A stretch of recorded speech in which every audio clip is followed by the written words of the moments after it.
Olá, amigos. Eu sou a Ana Paula Bertin, a Aninha do Pílulas do ECA. Hoje estou passando aqui para a gente bater um papo sobre o Conselho Tutelar e as unidades de saúde. Nós temos recebido muitas perguntas a respeito da atribuição do Conselho Tutelar no relacionamento com a saúde. Quais são as perguntas? O hospital acionou o Conselho Tutelar porque uma mãe internou a criança e a criança tem direito a um acompanhante e a mãe não quis ficar.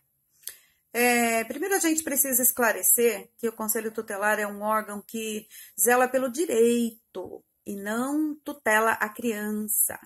Então, o Conselho Tutelar, em hipótese alguma, vai substituir pai e mãe, dever de pai e mãe. Só que essa leitura de que a criança e o idoso têm direito a um acompanhante está sendo colocado pelos hospitais e pelas unidades como se fosse uma obrigação de ficar plantado na cabeceira da cama 24 horas por dia, sem direito até a dar uma saidinha para descanso. A gente precisa esclarecer isso. O direito é para que a criança e o idoso tenham um acompanhante. Quando é que o Conselho Tutelar vai ser acionado? Quando o hospital, quando a unidade hospitalar ou unidade de saúde ou qualquer serviço de saúde impedir o familiar de ficar junto. Aí sim nós temos direito violado. Aí sim tem ação conselheira. Do contrário, os hospitais estão cometendo crime de constrangimento ilegal quando ameaçam as famílias de que, se não ficar lá plantado, vai responder pelo crime de abandono de incapaz. Dá para falar em abandono de incapaz? Quando uma mãe interna o filho dentro de uma unidade? Se a mãe providenciou o socorro, se a mãe fez a internação e essa criança está sob a responsabilidade civil do hospital, nós podemos falar sobre abandono? Não, não podemos. Por quê? Porque de uma maneira, eu digo até maldosa por parte da leitura dos hospitais ou dos profissionais de saúde, esse acompanhante, ele fica lá fazendo o papel de um auxiliar de enfermagem. Então, as equipes das unidades hospitalares foram diminuídas e os familiares aproveitados como auxiliar. Então, eles ficam lá para dar banho, eles ficam lá para dar comida, eles ficam lá para zelar pela integridade da criança, quando na verdade não é isso que o legislador quis dizer quando ele permitiu a presença de um acompanhante. A presença de um acompanhante, ele acalma a criança.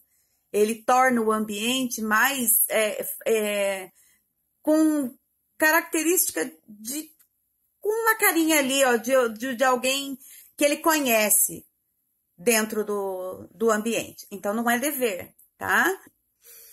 Outra situação comumente perguntada pra gente. O adolescente é conduzido embriagado ou sofreu um acidente, está desacordado e chega na unidade de saúde, lá no hospital, e chama o Conselho Tutelar, porque o Conselho Tutelar, onde tiver criança e adolescente, o Conselho Tutelar tem a obrigação de estar presente. Não. Conselho Tutelar, ele zela pela garantia de direito. Então, o adolescente, a criança, tem direito ao atendimento e principalmente a primazia de direito, né? Ele tem que ser atendido primeiro. Não está, o atendimento da criança e do adolescente não está condicionada à presença de pai e mãe ou de conselho tutelar, principalmente de conselho tutelar, porque, como eu disse anteriormente, conselho tutelar não substitui pai e mãe. Criança e adolescente que foi socorrido, está com direito violado? Não, não está. Ele, como eu disse anteriormente, está aos cuidados da unidade hospitalar. É engraçado que o adolescente está embriagado, está desacordado, foi socorrido, chega no hospital, chama o conselho tutelar. Eu não conheço conselheiro tutelar que lê pensamento. Eu não conheço conselheiro tutelar que escaneia a mente do adolescente para adivinhar o nome, o endereço. até mesmo para identificar se é ou não adolescente.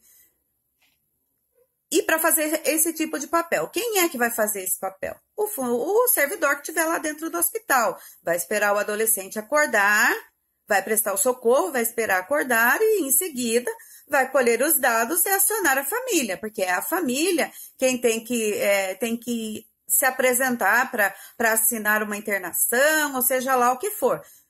O que não pode é o contrário, é embaraçar o atendimento da criança e do adolescente por falta da presença dos pais. Isso sim é uma atitude de violação de direito. Então, caso a unidade se negue a atender pela falta de pai e mãe, ou dessa mania de chamar conselho tutelar para fazer essa substituição, então, senhores conselheiros tutelares, avisem quem está fazendo o acionamento, porque não existe no Estatuto da Criança e do Adolescente a palavra acionar conselho tutelar em lugar nenhum. Existe comunicar o conselho tutelar os casos de suspeita ou confirmação de maus tratos para crianças e adolescentes. Então, não é o caso. Então, o artigo 13 do Estatuto deixa claro que, nos casos de suspeita ou confirmação de violação de direito, de maus tratos, o Conselho Tutelar deve ser comunicado, o que não pode ser confundido com acionado. Comunicação, ela pode ser feita por escrito, ela pode ser feita verbalmente, para que o Conselho Tutelar aplique medidas posteriormente.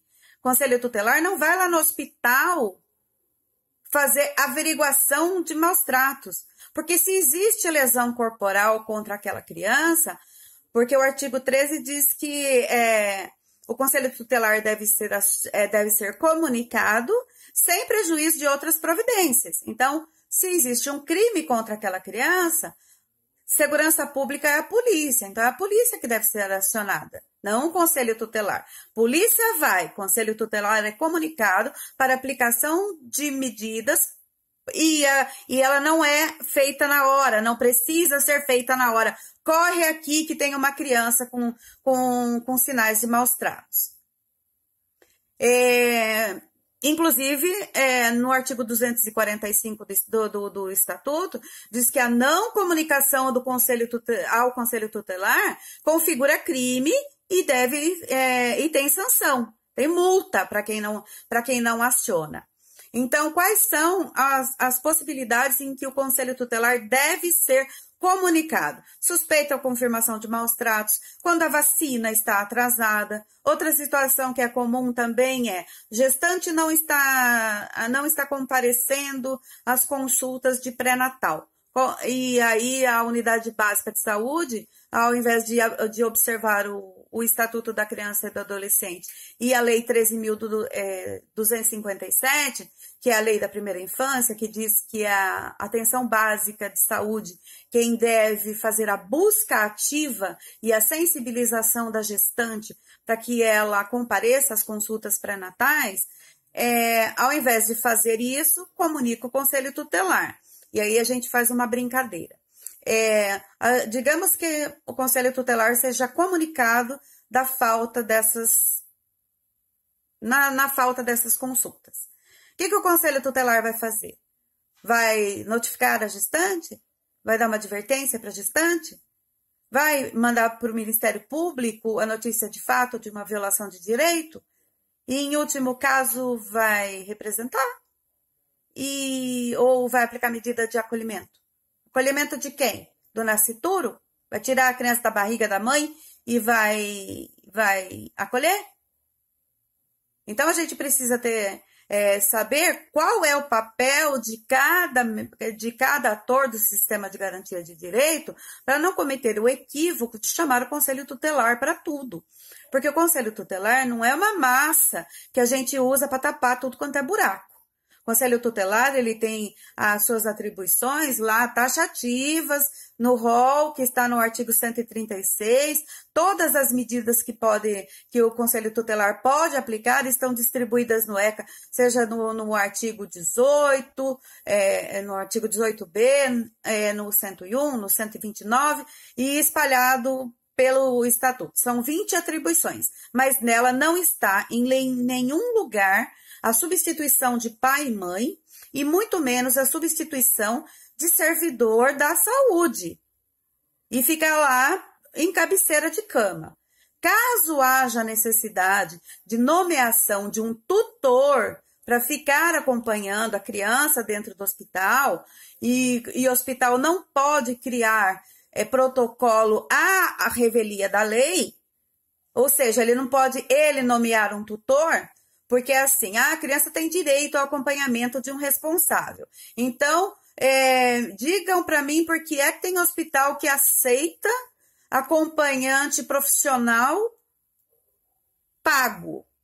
Então, é qualquer pessoa. Então, se é qualquer pessoa, então o hospital está admitindo que não é o guardião legal que tem que ficar na cabeceira da cama. Então, vamos nos ater a legislação e não chamar conselho tutelar para fazer essas substituições e, principalmente, não cometer o crime de constrangimento ilegal nem para com a família e muito menos para com o conselheiro tutelar.